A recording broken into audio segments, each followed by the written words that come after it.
বেলা দিলে ওরে ঠিক কিনা এবার কোরআনের হাফেজ অপারেশন করছে সিনা থেকে কলিজা ফেলছে সব কিছু যদি বের করে ফেলায় কিন্তু খোদার কসম বাজান খোদার কসম করে বলি কোরআনে হাফেজের সিনা থেকে কি কোরআনকে তো বের করা যায় না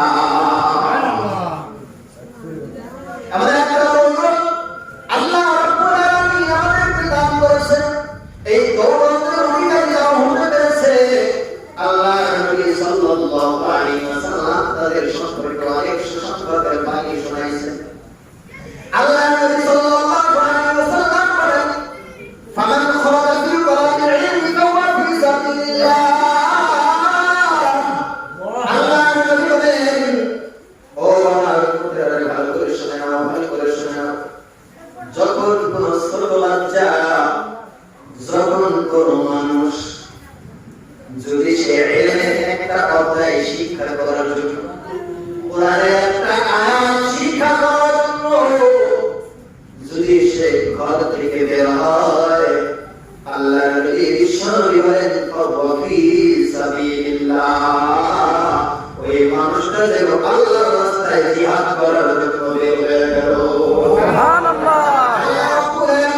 এই পৃথিবীতে যত মানুষ আল্লাহর ইবাদত করে যত মানুষ আল্লাহকে আল্লাহ স্বীকার করেছে যত মানুষ যত নামাজ পড়ে রোজা করে হজ করে যাকাত দেয় যত ধরনের ইবাদত আছে সমস্ত ইবাদতগুলো করা কিন্তু সহজ কিন্তু একটা মাত্র কাজ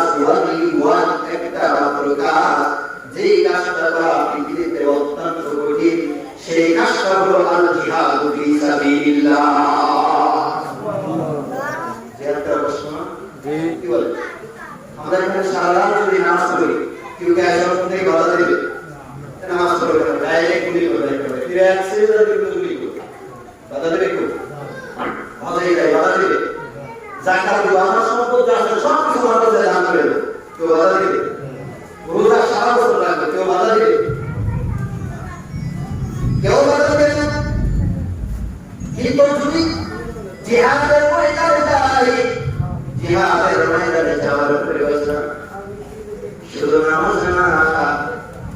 একটা দ্রুত আপনি চৌকান্ন সারা যদি থাকেন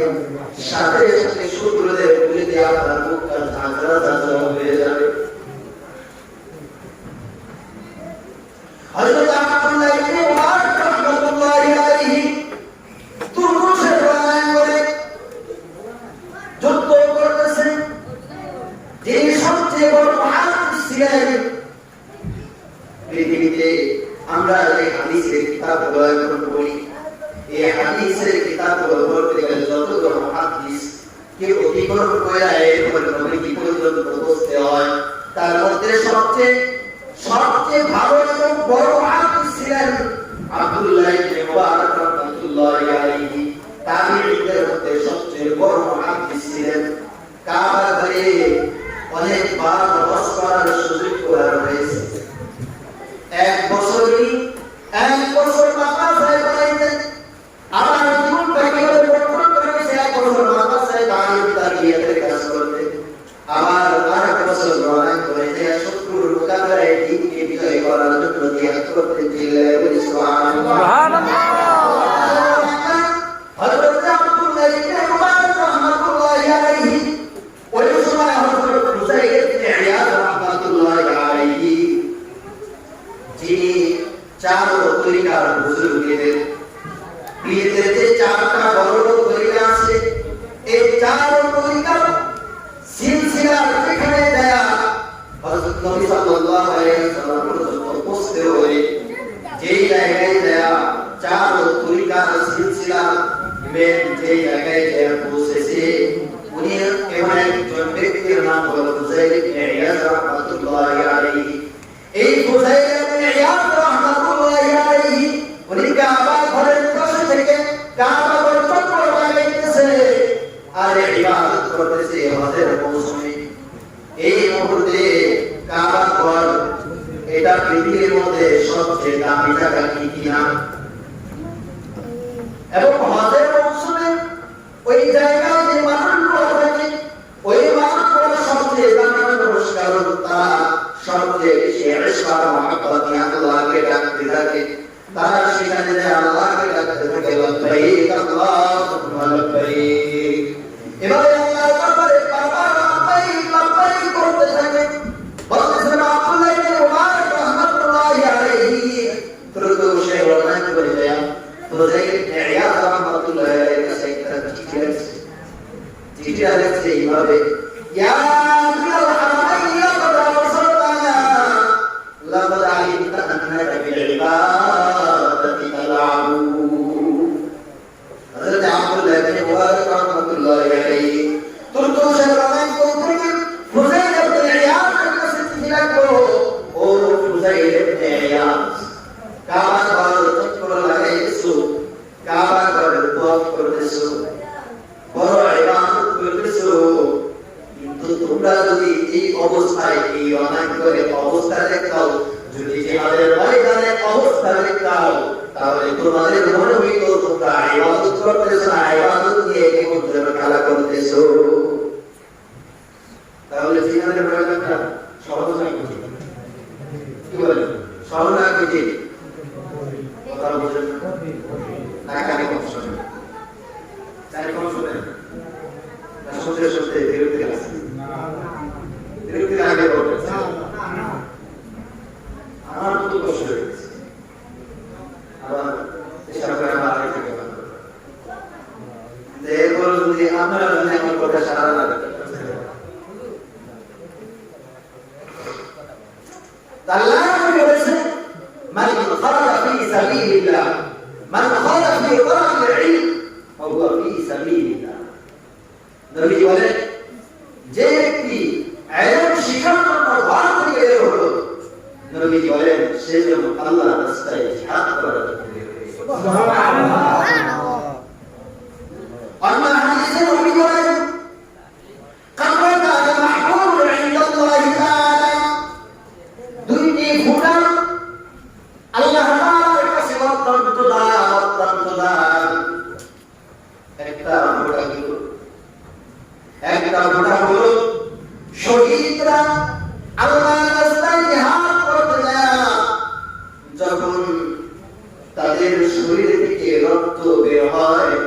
পয়গম্বর বলেন ওই শহীদের রক্তের ফোঁটার দাম আল্লাহ তাআলার কাছে অনেক বেশি আল্লাহ বলেন আরেকজন মানুষ যারা কোরআনের ইলম শিখতে যায় হাদিসের ইলম শিখতে যায় যে কলমগুলো ব্যবহার করে আমাদের ছাত্ররা কলম ব্যবহার করে কিনা কলম দিয়ে কোরআনের আয়াত লেখে বিভিন্ন হাদিস লিখতে থাকে আল্লাহ নবী বলেন এই তালিবুল ইলম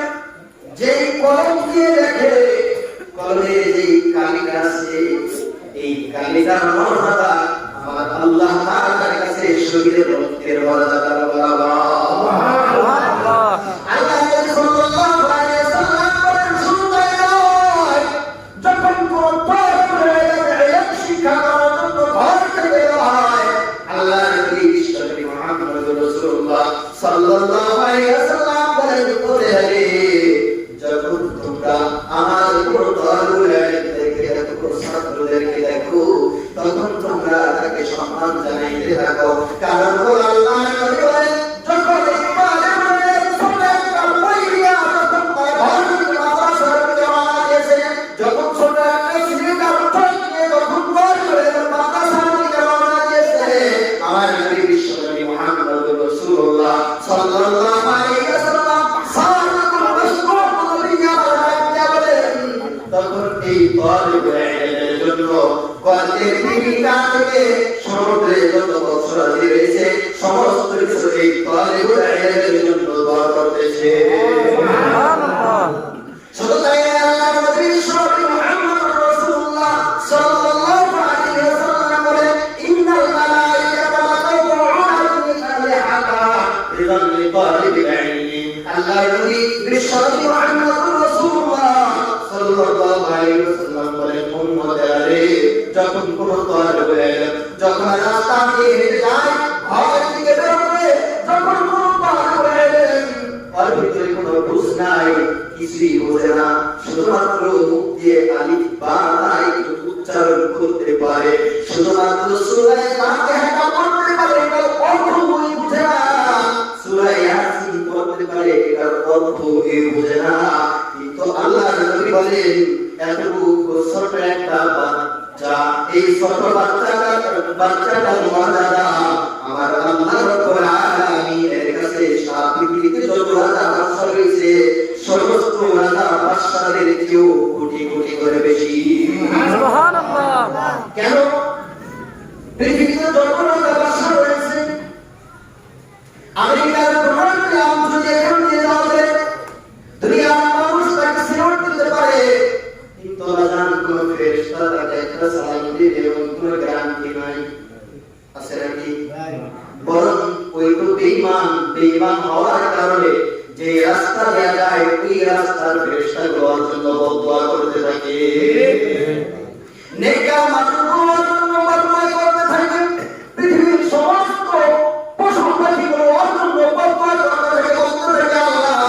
তোমার শত্রু তোমার দুশমনকে তাড়াতাড়ি করে দুনিয়া থেকে নিয়ে যাও, চিল্লায়ে বলেন ঠিক না? যদি রাস্তা দিয়ে হেঁটে যায় আমার আপনার কথা না, যার কথার ভিতরে জীবনে কোনোদিন কোনো মিথ্যা কথা বলবে তো দূরের কথা, এটা কল্পনাও করা যায় না, যার সম্পর্কে আল্লাহ রাব্বুল আলামিন বলেছেন ওয়ান-নাজমি ইযা হাওয়া মা দাল্লা সাহিবুকুম ওয়া মা গাওয়া ওয়া মা ইয়ানতিকু আনিল হাওয়া ইন হুয়া ইল্লা ওয়াহয়ুন ইউহা। যার সম্পর্কে আল্লাহ রাব্বুল আলামিন সার্টিফিকেট দিয়েছেন, আল্লাহ রাব্বুল আলামিন বলেছেন আমার পয়গম্বর নিজের ঘোষণা একটা কথাও বলে না, ইন হুয়া ইল্লা ওয়াহয়ুন ইউহা, যতক্ষণ পর্যন্ত আল্লাহ রাব্বুল আলামিনের পক্ষ থেকে ওহী না আসে ওহীর জন্য পয়গম্বর আকাশের দিকে তাকায় থাকে, যখন ওহী আসে তখন নবী কথা বলে, ওহী আসে না নবী কোনো সিদ্ধান্ত দেয় না, নবী কোনো কথা বলে না। সেই সাদিকুল মাসদুক বিশ্বনবী মুহাম্মদ রাসূলুল্লাহ সাল্লাল্লাহু আলাইহি ওয়াসাল্লাম পবিত্র জবানে জানিয়ে দিয়েছেন, ও পৃথিবীর মানুষে ভালো করে শুনে নাও, ভালো করে শুনে নাও, একজন তালিবে ইলম যে ছোট বাচ্চা বয়স মাত্র 5 বছর কিংবা 6 বছর কিছুই বোঝে না, এখন পর্যন্ত আব্বাকে আব্বা বলে ভালো করে স্পষ্ট আকারে ডাক দিতে পারে না, মাকে মা বলে স্পষ্ট আকারে ডাক দিতে পারে না, কিন্তু আল্লাহর নবী বলেন এই ছোট্ট বয়সে এত মর্যাদা আমার আল্লাহর কাছে এত বেশি, যখন এই তালিবে রাস্তা দিয়ে হেঁটে যেতে থাকে আল্লাহর নবী বলেন আর সর্বদাতে আল্লাহর নূরের ফেরেশতা, যে ফেরেশতাদের কোনো গুনাহ নাই, এবারে নূরের ফেরেশতা তাদের যে নূরের পাখা আছে, তাদের যে নূরের পাখা আছে, এই তালিবুল ইলমের জন্য, এই তালিবুল ইলমের সম্মানার্থে এই নূরের ফেরেশতা তাদের নূরের পাখাগুলো বিছায়া দেয়। সুবহানাল্লাহ। আরে তালিবুল ইলমের কি মর্যাদা! আমার নবী জীবনে কোনদিন নিজে এত কষ্ট করছে নবীজি, কিন্তু জীবনে কোনদিন নবীজি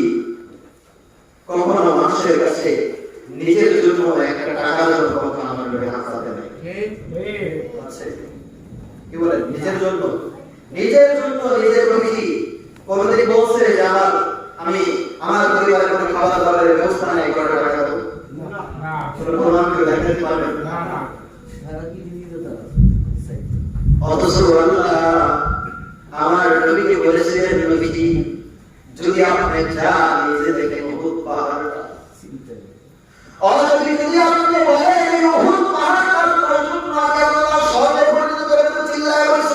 সুবহানাল্লাহ। এই মক্কা থেকে পাহাড় করে দেখা যায়, আপনি যদি হাত দিয়ে ইশারা করেন নবীজি আমি আল্লাহকে হুকুম দিয়া বলেন আল্লাহ এই পাহাড়ের স্বর্ণ দিয়ে রূপান্তরিত করে দাও, আমি আল্লাহ আপনার জন্য এগুলোকে স্বর্ণ দিয়ে রূপান্তরিত করে দিব। আমার নবী বলেন আল্লাহ আমি চাই না আমি দুনিয়ায় শান্তিতে থাকবো, দুনিয়ায় মানুষ কারো বলতে আমার যত শান্তিতে থাকে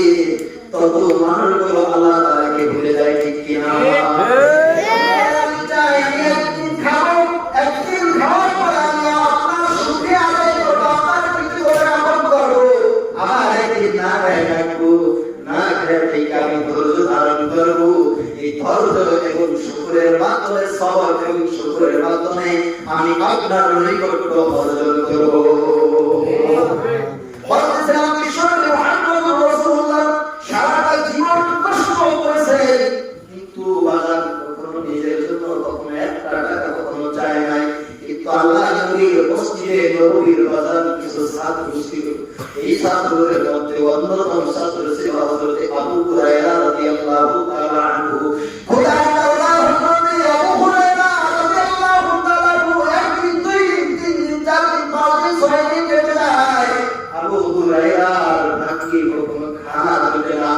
আল্লাহর নবী মসজিদে নববীর ভিতরে একটা মাদ্রাসা করেছেন, যেমন আমাদের মটরচরে একটা মাদ্রাসা করেছে বাজার, এমন একটা মাদ্রাসা, এই মাদ্রাসা বাজার আজকের মাদ্রাসা না, এই মাদ্রাসার সিলসিলা আসমান থেকে আমার আল্লাহ শুরু করেছেন। আমার আল্লাহ বিশ্বনবী মুহাম্মদুর রাসূলুল্লাহ সাল্লাল্লাহু আলাইহি ওয়াসাল্লামকে শিক্ষক বানায়া হযরত আবু হুরায়রা, হযরত আবু বকর রাদিয়াল্লাহু তাআলা আনহু, হযরত ওমর ফারুক রাদিয়াল্লাহু তাআলা আনহু, হযরত আলী রাদিয়াল্লাহু তাআলা আনহু, হযরত উসমান বিন মুআইদ রাদিয়াল্লাহু তাআলা আনহু, হযরত আবু তালহা রাদিয়াল্লাহু তাআলা আনহু, এই ধরনের সাহাবায়ে কেরাম রাদিয়াল্লাহু তাআলা আনহুদেরকে ছাত্র বানায়া আমার আল্লাহ প্রথম মাদ্রাসা কায়েম করলেন এবং সেখান থেকে শিখায়া দিলেন, ও মাদ্রাসার ছাত্ররা, ও তালিবুল ইলমরা, তোমাদের যতই কষ্ট হোক না কেন, যতই কষ্ট তোমাদের জীবনে আসুক না কেন, তোমরা যখন মাদ্রাসায় পড়তে যাইবা তোমাদের পেটে ভাত থাকবে না, ঠিক কি না? দেখেন বাজার বাড়িতে, আমাদের অনেকের বাড়িতে প্রত্যেকদিন 2-3 পদের তরকারি রান্না হয়, কিন্তু বাজার দিয়ে একদিন খবর নিয়ে যাচ্ছেনি মাদ্রাসায় দেখেন কত তালিবুল ইলম সামান্য একটু ভাজি দিয়ে একটু ডাল দিয়ে তিনবেলা খাবার পর্যন্ত পায় না। আমার কোনো মনে আছে আল্লাহ রাব্বুল আলামিন আজকে আপনাদের সামনে আমাকে বসার তৌফিক প্রদান করেছে বাজার। আপনারা কেউ আমাকে কোনোদিন চিনতেন না, আমিও আপনাদেরকে চিনতাম না, কোনোদিন আপনাদের সামনে এভাবে কোরআন হাদিসের কথা বলার সুযোগ আমার হইত না। আমার মনে আছে আমিও একটা সময় এভাবে লেখাপড়া করেছি, যখন লেখাপড়া করেছি বাজার সারাটা দিন কষ্ট করে লেখাপড়া করেছি, কিন্তু যখন রাতের বেলা খানা খাওয়ার জন্য গেছি, খানাটার প্লেটটা যখন সামনে নিয়েছি বাজার, এমন খাবার যে খাবারটা দেখার সাথে সাথে চোখের পানিগুলো রাত্রি পড়ে গেল। আল্লাহ চোখের পানিগুলো ছেড়ে বলছি, আল্লাহ তোমার ভান্ডারে কোনো কিছু অভাব নাই, ও আল্লাহ তোমার ভান্ডার থেকে তুমি দুনিয়ার কাফের বেঈমানদেরকে দিছো, আল্লাহ দুনিয়ার কাফের বেঈমানদেরকে তুমি কত ভালো ভালো খাবার খাওয়াইতেছো। অনেক আজকে খাবারের প্লেটটা সামনে নিয়েছি, কিন্তু তরকারির অবস্থা এবং ভিতর পর্যন্ত খাবারের লুকমাটা ঢুকাইতে পারতেছি না। চোখের পানিগুলো ছেড়ে আল্লাহর দরবারে খাবারের জন্য অনেক কান্না করেছি। এমন সময় গেছে বাবা, আপনাদেরকে নিজের কোনো ক্যারেক্ট বর্ণনা করার জন্য বলতেছি না, শুধুমাত্র এতটুকু বুঝাইতে চাই আমার তালিবুল ইলম যারা আছে ওরা কত কষ্ট করে, তালিবুল ইলমরা কত কষ্ট করে লেখাপড়া করে। এবার ওদের কিন্তু বুদ্ধি শুদ্ধি একেবারে কম না, ওরা কিন্তু বোকা না। ওদেরকেও যদি স্কুলে পড়াইতাম, যদি ইউনিভার্সিটিতে পড়াইতাম, ওরা যদি আমাদের মাদ্রাসায় না পড়তো,